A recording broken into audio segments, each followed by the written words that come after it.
여러분, 혹시 그 평생 모은 전 재산을 들고 가서 아, 그 계란을 한 바구니에 담는 상상 말씀이시죠? 네, 맞아요.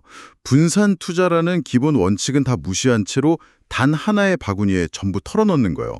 사실 미친 짓 같잖아요. 그렇죠. 주식이나 부동산 시작할 때 정말 귀에 못이 박히도록 듣는 상식이니까요. 그런데 오늘 2026년 3월 16일자 국내 증시 시황, 그리고 지역별 부동산 가격 동향, 그리고 새롭게 나온 정책 리포트들을 싹 다 모아서 겹쳐보니까 겹쳐보니까 뭔가 이상하죠. 네, 완전히 이상합니다. 지금 대한민국 자본시장 전체가 정확히 그 상식을 파괴하는 행동을 하고 있거든요. 모든 사람들이 약속이라도 한 듯이 단 하나의 바구니에 본인들의 모든 자본을 앞다투어 우겨넣고 있어요. 맞습니다. 아주 극단적이죠. 그래서 오늘 시간 한번 제대로 파헤쳐 볼까요?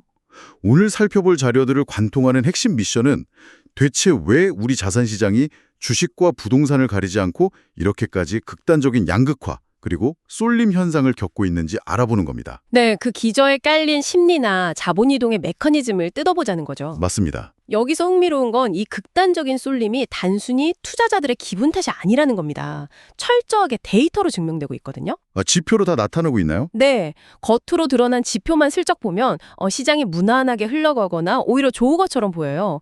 근데 그 이면에서는 자본의 편식 현상이 정말 아주 폭력적일 정도로 일어나고 있죠. 와, 폭력적일 정도라고요? 네, 그래서 오늘 데이터를 하나하나 분해해보면 지금 이 혼란스러운 시기에 자산을 어디에 둬야 할지 고민하는 여러분들에게 상당히 묵직하고 실용적인 메시지라 보일 겁니다. 좋습니다. 그럼 먼저 자본의 편식이 가장 적나라하게 나타난 주식시장부터 들여다보죠. 오늘 코스피 지주가 5,549.85로 1.14%나 크게 올랐습니다. 꽤 많이 올랐죠? 네. 숫자만 보면 오늘 장 좋네 하고 기분 좋게 퇴근하기 딱 좋은 장이었어요. 그런데 코스닥은 1,138.29로 오히려 1.27% 하락했습니다. 완전히 상반된 흐름이네요. 그러니까 지수 껍데기만 벗겨보면 속은 완전히 혼조스였던 거죠. 저는 오늘 시장의 돈 흐름을 보면서 약간 최고급 호텔 뷔페가 떠오르더라고요. 아, 뷔페 비유요? 네, 그 셰프가 방금 구워낸 하드웨어라는 최고급 안심 스테이크 코너에만 수백 명의 사람들이 접시를 들고 땀을 뻘뻘 흘리며 줄을 서 있는 거예요. 아, 반도체 쪽으로만요? 그렇죠. 반대쪽에는 소프트웨어라는 훌륭한 파스타나 샐러드가 가득한데 거긴 파리만 날려요. 비유가 아주 찰떡이네요. 그 명백한 증거가 바로 네이버의 오늘 주가입니다.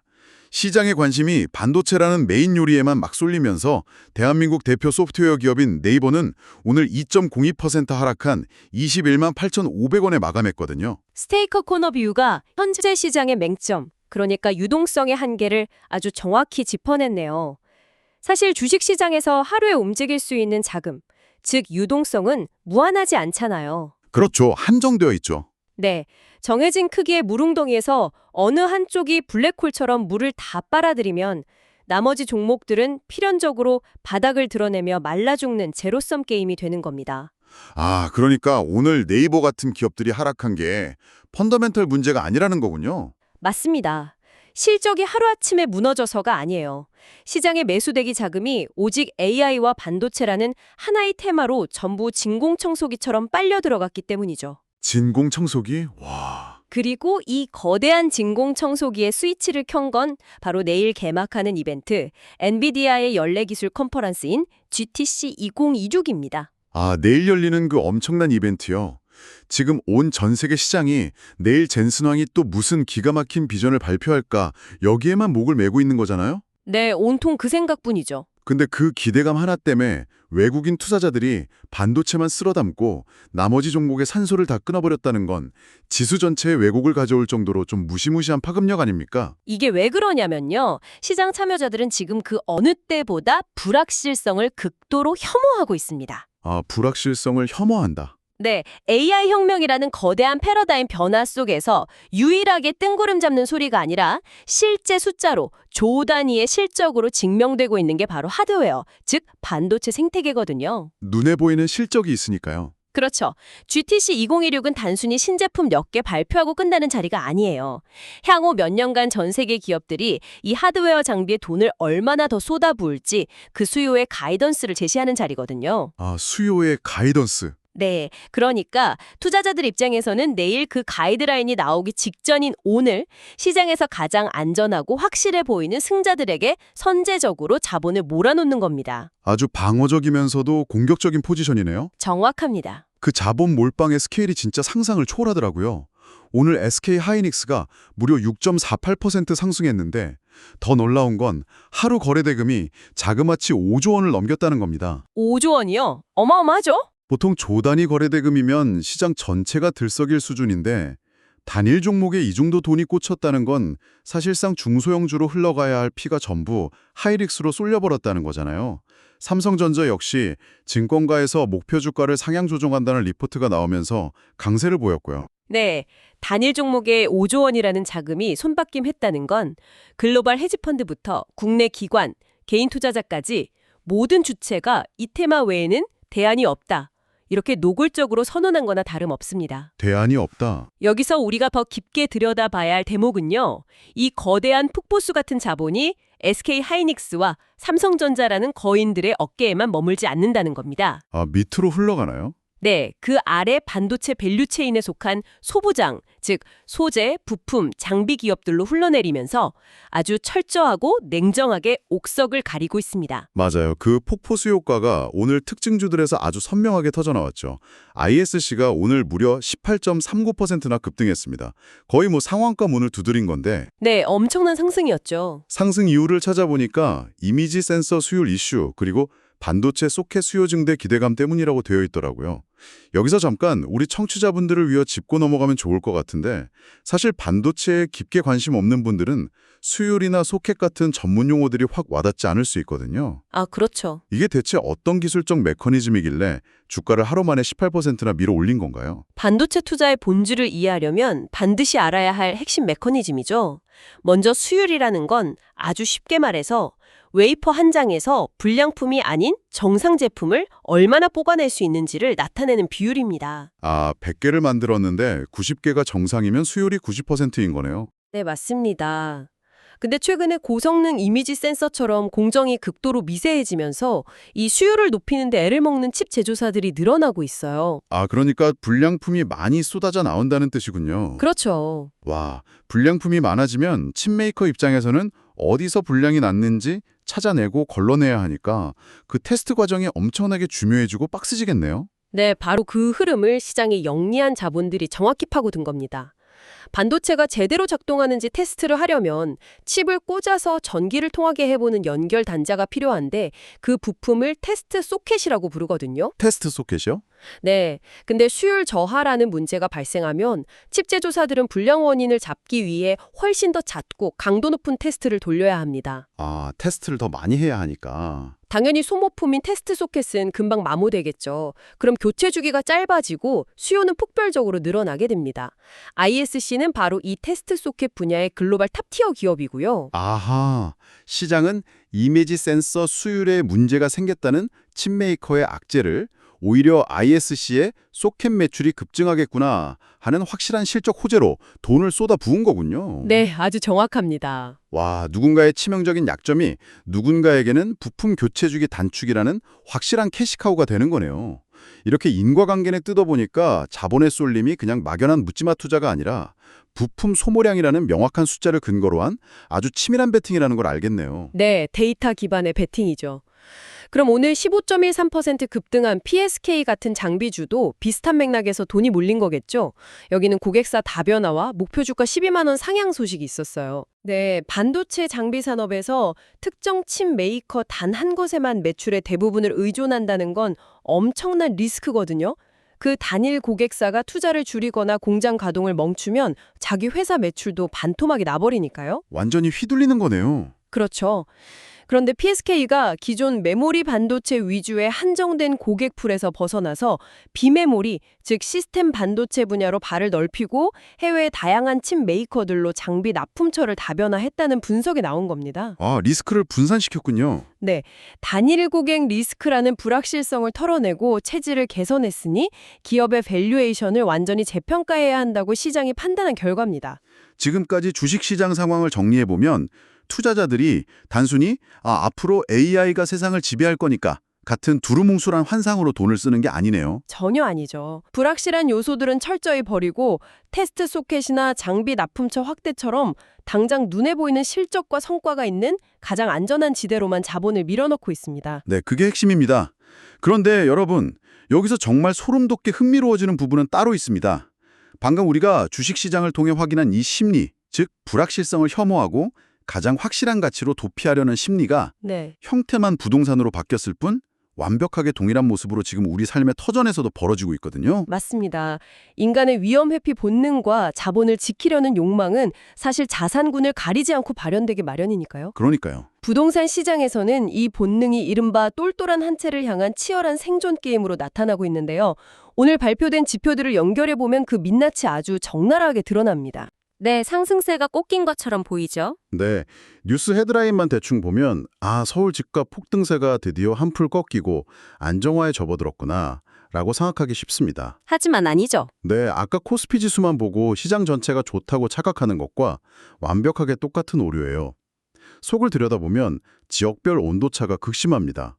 수도권인 경기도는 용인 수지와 구리 지역을 위주로 0.36%가 올랐지만 지방은 0.06% 상승에 그치면서 수도권과 지방의 격차가 다시 쩍쩍 벌어지고 있어요. 시장 통계에서 이 평균이라는 단어는 때론 진실을 가리는 가장 두꺼운 장막이 되거든요. 평균의 함정이네요. 네, 전체 지표가 안정화되는 것처럼 보인다고 해서 모든 동네의 집값이 멈춰 있는 게 결코 아닙니다.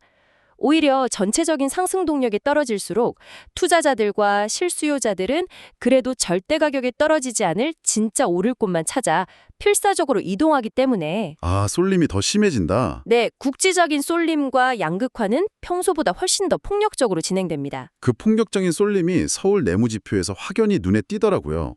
제가 데이터를 보면서 가장 의아했던 포인트가 바로 강남과 강북의 엇갈린 행보입니다. 그 부분 흥미롭죠? 우리가 보통 부동산 불패, 안전자산의 끝판왕 하면 일초의 망설임도 없이 강남을 떠올리잖아요. 실제로 강남권으로 묶인 영등포구가 오늘 1.12%라는 꽤 높은 상승률을 기록하긴 했습니다. 네, 올랐죠. 그런데 과거 집값 상승을 견인했던 일부 강남 재건축 단지들은 상승은커녕 오히려 하방 압력을 받으면서 가격이 흔들리고 있다고 나와 있어요. 대출 규제의 영향이 큽니다. 맞아요. 이유를 보니까 정부의 강력한 대출 규제 때문이더라고요. 수십억 원짜리 집을 사야 하는데 돈줄이 꽉 막혀버리니까 매수세가 꺾인 거죠. 네. 자, 여기서 제 머리가 복잡해집니다. 대출 규제는 강남 사람한테만 적용되는 게 아니라 강북 사람한테도 똑같이 목을 조이는 거잖아요. 그렇죠. 전국 공통이죠. 그런데 강북권, 특히 성동구가 1.09%, 성북구가 1.08%나 올랐습니다. 대출이 막혀서 천하의 강남 재건축도 멈칫하는 마당에 왜 강북의 핵심 지표들은 이렇게 무섭게 치솟고 있는 걸까요? 그 의문을 풀려면 단순히 매매 시장의 호가만 쳐다볼 게 아니고요. 매매 가격을 아래에서 강력하게 밀어올리고 있는 임대 시장의 거시적인 톱니바퀴가 어떻게 돌아가는지를 봐야 합니다. 임대 시장이요? 네, 지금 강북권 핵심지의 가격을 폭등시키는 주동력은 강남 재건축처럼 미래의 시세 차익을 노리고 들어가는 여유로운 투자 수요가 아니에요. 벼랑 끝에 몰려 어쩔 수 없이 집을 사야만 하는 실수요자들의 절박함이 가격을 만들어내고 있는 겁니다. 잠깐만요. 실수요자들이 벼랑 끝에 몰렸다는 건 혹시 최근에 미친 듯이 오르고 있는 전월세 가격과 직접적인 연관이 있는 건가요? 네, 정확합니다. 제가 오늘자 임대시장 지표도 살펴봤는데 전국 전세가가 0.22% 오르고 특히 서울 지역 울세는 무려 0.41%나 뛰었더라고요. 아주 정확하게 핵심을 짚어내셨습니다. 전월세 시장의 팽창이 바로 그 트리거예요. 교육 환경이 좋은 학군지나 출퇴근이 용이한 도심 접근성 높은 지역은 매물 자체가 씨가 말랐습니다. 매물이 없군요. 세입자들 입장에서는 2년마다 돌아오는 계약갱신 때마다 수천만 원, 길게는 억 단위의 전세금을 무리해서 올려주거나 억 단위면 너무 부담되죠. 아니면 한 달에 수백만 원씩 하는 월세를 허공에 날려야 하는 피말리는 상황이 무한 반복되고 있는 거죠. 그림이 그려지네요. 세입자들 머릿속에서 계산기가 돌아가는 거군요. 네, 어떻게 돌아갈까요? 이자율이 아무리 높고 대출이 빡세도 매달 미친 듯이 오르는 전월세 비용 감당하면서 평생 집주인 배만 불려주느니 차라리 무리해서라도 내 집을 사버리자. 바로 그겁니다. 주거의 불확실성부터 없애는 게 생존이다. 이렇게 결론을 내는 거네요. 맞습니다. 전월세난이 실수요를 매수 메커니즘으로 강제로 전환시킨 거예요. 그런데 이 실수요자들이 당장 현금 30억, 40억씩 쥐고 강남 재건축 아파트를 쇼핑할 수는 없잖아요. 그건 불가능하죠. 대출까지 막혀 있으니 진입 자체가 원천봉쇄된 상태죠. 그래서 현실적으로 자금 조달을 영끌해서라도 어떻게든 진입이 가능하면서도 서울 도심 인프라를 누릴 수 있는 성동구, 성북구 혹은 수도권의 용인 수지나 구리 같은 실거주 환경이 검증된 핵심지로 모든 수요가 폭포수처럼 쏟아진 겁니다. 즉, 미래 가치에 베팅하는 투기적 수요는 대출 규제에 묶여 관망세로 돌아선 반면 당장 오늘 내일의 거주 문제를 해결해야 하는 절박한 실수요가 똘똘한 실거주 아파트 한 채로 몰리면서 국지적 폭등을 주도하고 있는 것이죠. 여기서 아까 주식시장 이야기와 소름 돋게 겹치네요. 투자자들이 내러티브만 있는 모호한 소프트웨어 기업을 버리고 당장 확실한 실적 수요를 보여주는 반도체에 돈을 쏟아부은 것처럼요. 완벽하게 같은 논리죠. 부동산 시장의 사람들도 10년 뒤에 새 아파트가 될 거라는 재건축의 꿈보다는 당장 내가 문 열고 들어가서 발 뻗고 잘 수 있는 확실한 실사용 가치의 돈을 지불하고 있는 거잖아요. 맞습니다. 그런데 이 치열한 생존 게임판에 정부가 아주 강력한 정책 변수 하나를 더 던졌습니다. 오늘 리포트에 포함된 농지 전수조사 및 강제 매각 검토라는 초강력 규제 예고 소식이죠. 네, 자산 시장의 방향성을 분석할 때 정부의 정책 스탠스는 결코 무시할 수 없는 상수거든요. 사실 저희가 이 농지 전수조사 정책이 뭐 옳다 그르다, 징벌적이다 아니다를 논할 필요는 전혀 없습니다. 그렇죠. 그건 논외로 하고요. 다만 시장 참여자들의 심리 메커니즘 관점에서 보면 이 뉴스는 그 자체로 엄청난 불확실성을 가중시키는 시그널로 작동하잖아요. 맞습니다. 정부가 주택 외에 비핵심 자산이나 투기적 성격이 의심되는 자산에 대해 강력한 현미경을 들이대고 매각 조치까지 검토하겠다는 건 투자자들에게 엄청난 공포감을 심어주기에 충분하죠. 어설픈 격가지 자산을 들고 있다가는 언제 유동성이 강제로 묶일지 모른다는 공포요. 네. 안 그래도 똘똘한 한 채로 뭉치고 싶은 심리가 팽배한데 정책 불확실성까지 더해지니까 빨리 덜 중요한 자산을 털어버려야겠다는 트리거가 당겨지겠네요. 맞습니다. 그래서인지 오늘 자료 마지막 부분에 세금 혜택 종료 시점을 앞두고 다주택자들이 대단지 아파트에서 이른바 초급매 물량을 던지기 시작했다는 대목이 눈에 띕니다. 다주택자들의 본격적인 포트폴리오 리밸런싱, 즉 자산 재편이 시작된 겁니다. 자산 재편이요? 세금 중과를 피할 수 있는 유예 기간이 끝나거나 보유세 폭탄이 현실화되는 시점이 다가오면 이들은 수익률이 떨어지는 수도권 외곽의 애매한 아파트나 상승 여력이 고갈된 매물부터 시장에 헐값으로 던집니다. 현금이라는 총알을 확보하기 위해서죠. 잠깐만요. 그럼 이 방송을 듣고 계신 여러분들 중에 지금 다주택자들이 던지고 있는 그 외곽 지역이나 상승 동력이 부족한 이른바 애매한 포지션의 집을 실거주로 보유하고 계신 분들은 속이 타들어가겠네요. 사실 제일 고통스러운 부분이죠. 옆집 다주택자가 세금 피하려고 초급매를 던져버리면 내 전 재산인 집의 가치도 덩달아 훅 떨어지는 거잖아요. 굉장히 뼈아프지만 그것이 자구본주의 자산시장의 냉혹한 현실입니다. 시장의 양극화는 단지 남들이 돈을 번다는 의미가 아니라 내 자산의 상대적 가치가 실시간으로 쪼그라들고 있다는 뜻이기도 하니까요. 무섭네요. 그리고 더 무서운 점은 초급매를 던져서 현금을 확보한 다주택자들이 그 돈을 은행 예금에 가만히 넣어둘 리 없다는 겁니다. 다시 투자를 하겠죠. 네, 그들은 그 현금을 쥐고 다시 시장으로 돌아옵니다. 규제와 세금을 버텨낼 수 있고 가치 방어가 확실하게 검증된 강남의 찐 노른자위나 방금 전 우리가 확인한 강북권의 수요 탄탄한 똘똘한 한 채를 다시 쇼핑하러 나설 겁니다. 결국 돈이 또 그쪽으로 가는군요. 주변부 자산을 팔아 핵심 자산으로 갈아타는 이 거대한 자본의 이동 자체가 양극화의 틈을 돌이킬 수 없을 만큼 벌려놓는 엔진 역할을 하고 있는 셈이죠. 오늘 주식시장의 진공청소기 장세부터 부동산 시장의 처절한 실수요 쏠림 현상까지 쭉 뜯어보니까 정말 하나의 굵직한 통찰로 연결되네요. 네, 흐름이 보이죠. 그렇다면 전문가님, 이 모든 복잡한 데이터들이 자산을 지키고 불리려는 여러분들에게 던지는 궁극적인 의미는 무엇일까요? 단 하나의 명확한 결론을 내리자면요. 시장의 유동성이 넘쳐나서 대충 아무 바구니에나 계란을 담아둬도 다 같이 가격이 오르던 대세 상승기, 이른바 묻지마 투자의 시대는 영원히 종말을 구했다는 겁니다. 묻지마 투자의 종말. 네, 철저한 테스트 속해 소모량과 수율 개선이라는 실적 데이터로 증명해야만 급등을 만들어내는 주식시장처럼 부동산 역시 촘촘해진 대출 규제와 무거운 세금이라는 허들을 온전히 견뎌낼 수 있는 실수요라는 튼튼한 펀더멘털을 갖춘 지역만 살아남게 될 겁니다. 펀더멘털이 핵심이군요. 이유 없는 기대감으로 부풀었던 거품은 잔인하게 꺼질 것이고요. 오직 실제 가치와 생존력을 숫자로 증명할 수 있는 똘똘한 자산으로만 자본의 피가 쏠리는 극한의 선택과 집중 장세가 앞으로 더욱 심화될 것입니다. 묻지마 투자의 종말, 그리고 극한의 옥석 가리기. 오늘 저희가 파헤쳐본 데이터들이 여러분에게 던지는 아주 냉정하고 뼈 때리는 경고장이 아닐까 싶습니다. 명심해야 할 시점이죠. 뷔페에 가서 모든 음식을 조금씩 맛보며 여유를 부리는 대신 확실하게 구워진 안심 스테이크 한 조각에 목숨을 걸고 달려들어야만 하는 생존의 시대가 온 거죠. 네, 맞습니다. 그런데 여러분, 오늘 시간 마무리하기 전에 오늘 나눈 이야기에서 딱 한 걸음만 더 나아가서 여러분의 뇌를 자극할 도발적인 질문을 하나 던져보고 싶습니다. 오, 어떤 질문이죠? 오늘 우리는 AI 반도체 장비주와 도심 핵심 입지의 실거주 아파트라는 현재 이 2026년에 시장이 내린 가장 완벽하고 안전한 정답에 전 국민의 돈이 몰려드는 현상을 목격했습니다. 네, 확인했죠. 하지만 내일 열릴 GTC 2062 발표 내용 단 한 줄, 젠슨 왕의 말 한마디에 따라 반도체의 미래 동력이 요동칠 수 있듯이 만약 우리가 지금 그토록 종교처럼 맹신하고 있는 똘똘한 한 채나 절대적 주도주의 기준이 어느 날 갑자기 바뀐다면? 전혀 예상치 못한 기술의 발전이나 거시경제의 충격으로 인해 하루아침에 바뀌어버린다면 어떨까요? 아, 정말 섬뜩한 가정이네요.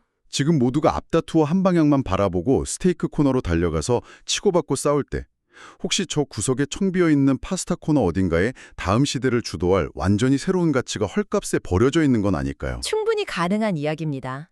쏠림 현상이 극에 달았다는 건 그 이면에 또 다른 거대한 기회 혹은 치명적인 리스크가 잉태되고 있다는 뜻이기도 하니까요.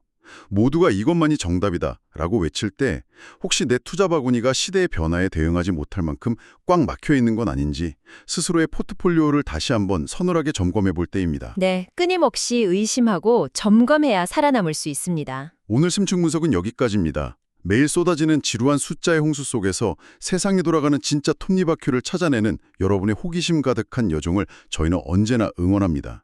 다음번에도 여러분의 통장과 지식에 직결되는 예리하고 파괴력 있는 분석을 들고 찾아오겠습니다. 오늘 함께해 주셔서 감사합니다.